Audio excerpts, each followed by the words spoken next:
A closed circular wire hung on a nail in a wall undergoes small oscillations of amplitude 2 degrees and time period 2 seconds.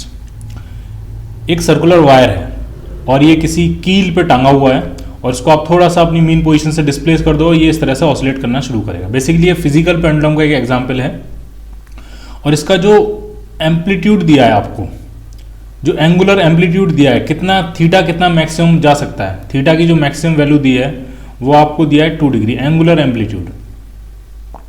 और time period कितना दिया है, time period दिया है इसका 2 seconds. ठीक है, क्या क्या पूछ रहे हैं, फर्स्ट पार्ट में पूछ रहे हैं find the radius of the circular wire. Radius आपको बतानी है. तो फिजिकल पेंडुलम के केस में जो टाइम पीरियड का फॉर्मूला होता है वो होता है 2 pi under root I upon M ji D. I होता है मोमेंट ऑफ इनर्शिया उस सिस्टम का जिस एक्सिस के अबाउट, जिस पॉइंट के अबाउट उसको हैंग किया गया है. डी क्या होता है, डी होता है उसके सेंटर ऑफ मास और पॉइंट ऑफ सस्पेंशन के बीच का परपेंडिकुलर डिस्टेंस. ठीक, तो सेंटर ऑफ मास वायर का एग्जैक्टली इसके सेंटर में होगा और डी की जो वैल्यू होगी वो रेडियस आर के बराबर होगी. मोमेंट ऑफ इनर्शिया कितना होगा, तो मोमेंट ऑफ इनर्शिया आ जाएगा रिंग का सेंटर के अबाउट जो मोमेंट ऑफ इनर्शिया होता है, अगर उसका मास एम है, रेडियस आर है, तो वो होता है एम आर स्क्वायर. तो सेंटर के अबाउट, सेंटर ऑफ मास के अबाउट जो मोमेंट ऑफ इनर्शिया वो एम आर स्क्वायर. और आपको फाइंड करना इस एक्सिस के अबाउट.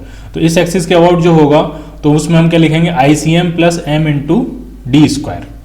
पैरेलल एक्सिस थ्योरम लगा रहे हैं तो कितना और ऐड कर देंगे, तो एम इंटू डी की वैल्यू भी आर के बराबर है तो एम इंटू आर स्क्वायर. तो जो मोमेंट ऑफ इनर्शिया आ गया अबाउट पॉइंट, अगर इसको ओ कह दें, अबाउट पॉइंट ओ, तो वो आ जाएगा 2 एम आर स्क्वायर. अब हम सारी वैल्यूज पुट कर देते हैं. टाइम पीरियड आपका 2 सेकेंड्स है, 2 पाई, आई कितना, आई है 2 m r square into m जी, डी की वैल्यू भी क्या है आर, एम से एम कैंसिल हो गया, एक आर से आर कैंसिल हो गया, इस 2 से ये 2 कैंसिल कर लेते हैं, यहाँ पे 1 बच जाएगा. दोनों तरफ स्क्वायर कर दें तो 1 इज इक्वल टू हो जाएगा आपका pi square into 2 R upon G. तो आर आपको चाहिए था, रेडियस चाहिए थी, तो वो आ जाएगा G upon 2 pi square, 2 pi square. Last में क्वेश्चन में ये भी कह रहे हैं कि जी की वैल्यू आपको पाई स्क्वायर के बराबर माननी है. तो जी से ये पाई स्क्वायर कैंसिल आउट हो गया तो ये आ गया हाफ मीटर. हाफ मीटर का मतलब 50 सेंटीमीटर. तो जो रेडियस होगी उस सर्कुलर वायर की वो 50 सेंटीमीटर के बराबर होगी.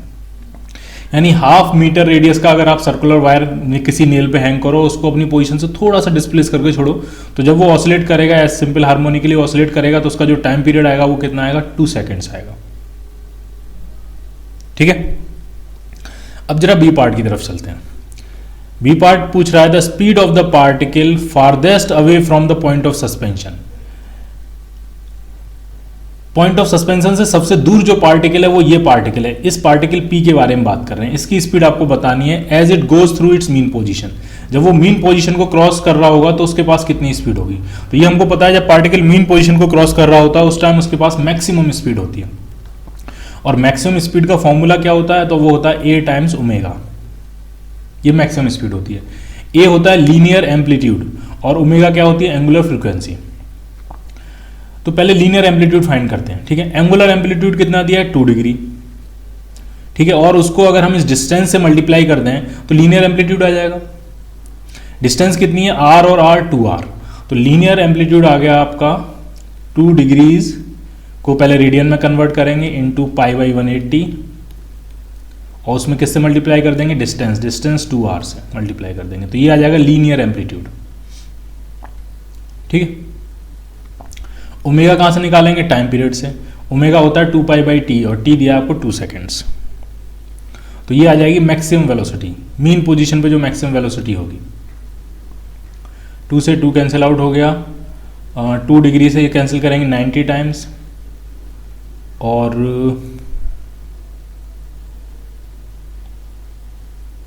एक 2 ये भी है यहाँ पे.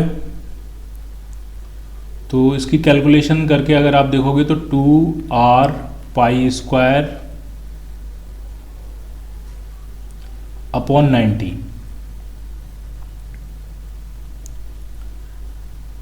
ठीक है,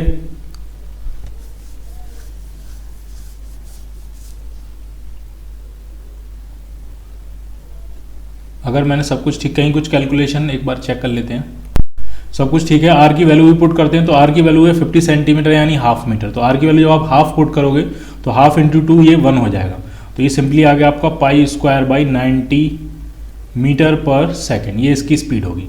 अगर इसको सेंटीमीटर पर सेकेंड में कन्वर्ट करना है इसकी स्पीड को, तो इसमें किससे मल्टीप्लाई कर देंगे 100 से, तो ये आ जाएगा 100/90 पाई स्क्वायर, और ये अब यूनिट क्या बन जाएगी सेंटीमीटर पर सेकेंड। इसको आप सॉल्व करोगे तो अप्रॉक्सीमेट ये 11 सेंटीमीटर पर सेकेंड आपको आंसर मिल जाएगा। ठीक है, तो जो फार्देस्ट पॉइंट है उसकी मैक्सिमम स्पीड कब होगी, जब वो मीन पोजीशन पे होगा, और वो कितनी होगी 11 सेंटीमीटर पर सेकेंड। ठीक, अब जरा नेक्स्ट पार्ट पे चलते हैं, C part. The acceleration of the particle as it goes through the mean position. तो जब वो मीन पोजीशन से क्रॉस कर रहा होगा उसके पास स्पीड मैक्सिमम होगी।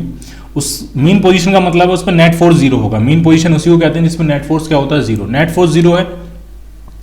ठीक है, तो उसके पास कोई टेंजेंशियल एक्सेलरेशन नहीं होगा, लेकिन सिर्फ वो मूव कर रहा है तो उसकी वजह से उसके पास सेंट्रीपिटल एक्सेलरेशन होगा। सेंट्रीपिटल एक्सेलरेशन कितना होगा, तो वो होगा v²/r। ठीक है, कितना होगा सेंट्रीपिटल एक्सेलरेशन v²/r। तो सी पार्ट हम करने जा रहे हैं। मीन पोजीशन पे सिर्फ सेंट्रीपिटल एक्सेलरेशन होगा, और वो कितना, एक्सट्रीम पोजीशन पे सिर्फ टेंजेंशियल एक्सेलरेशन होता है, मीन पोजीशन पे सिर्फ सेंट्रीपिटल एक्सेलरेशन होता है। तो वो कितना होगा v²/r। r कितना, r बेसिकली 2r है, पॉइंट ऑफ सस्पेंशन से उसकी जो डिस्टेंस है वो 2r है। और ये भी अगर हम सेंटीमीटर पर सेकेंड स्क्वायर में फाइंड करें तो वेलोसिटी हम सेंटीमीटर्स में पुट करेंगे, रेडियस भी हम सेंटीमीटर्स में, सब कुछ सेंटीमीटर्स में पुट करेंगे, तो आपको आंसर जो मिलेगा वो सेंटीमीटर पर सेकेंड स्क्वायर में मिलेगा। कितना होगा ये, वेलोसिटी है 11, तो 11 × 11 अपॉन 2r। r कितना था, r था 50 सेंटीमीटर, तो ये हो गया 121/100। तो ये अप्रोक्सीमेट 1.21 सेंटीमीटर पर सेकेंड स्क्वायर इसको आंसर मिल जाएगा। ठीक, डी पार्ट क्या कह रहा है, डी पार्ट पूछ रहा है the acceleration of this particle when it is eight extreme position.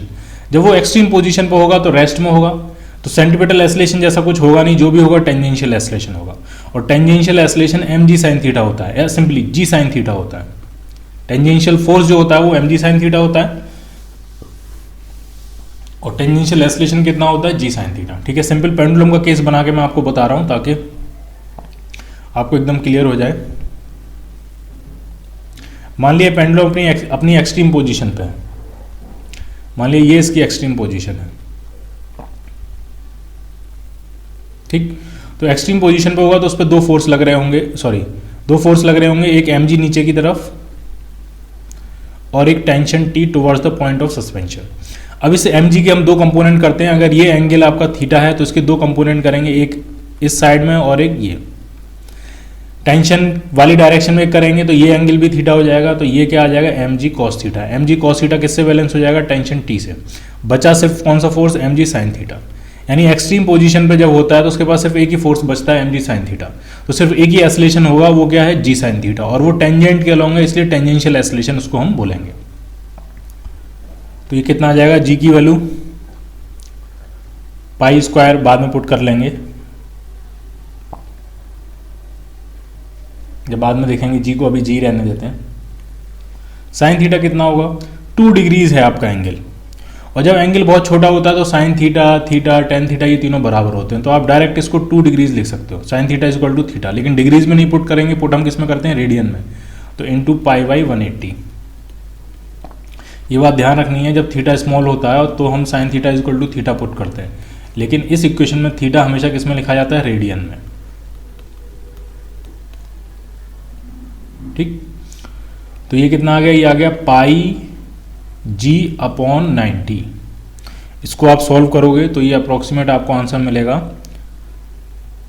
0.34 metre पर सेकेंड स्क्वायर, और इसी को CGS यूनिट में लिखेंगे तो 34 सेंटीमीटर पर second square. Clear, mean position पे सिर्फ और सिर्फ सेंट्रीपिटल एक्सेलरेशन, क्योंकि नेट फोर्स जीरो है, टेंजेंशियल एक्सेलरेशन होगा नहीं। टेंजेंशियल डायरेक्शन में नेट फोर्स जीरो है, सेंट्रीपिटल डायरेक्शन में होगा फोर्स, और एक्सट्रीम पोजीशन पे टेंजेंशियल डायरेक्शन में नेट फोर्स होगा, अलोंग द नॉर्मल या टुवर्ड्स द सेंटर डायरेक्शन में नेट फोर्स क्या होगा, जीरो। तो वहां पे सिर्फ कौन सा एक्सेलरेशन होगा, टेंजेंशियल एक्सेलरेशन। क्लियर।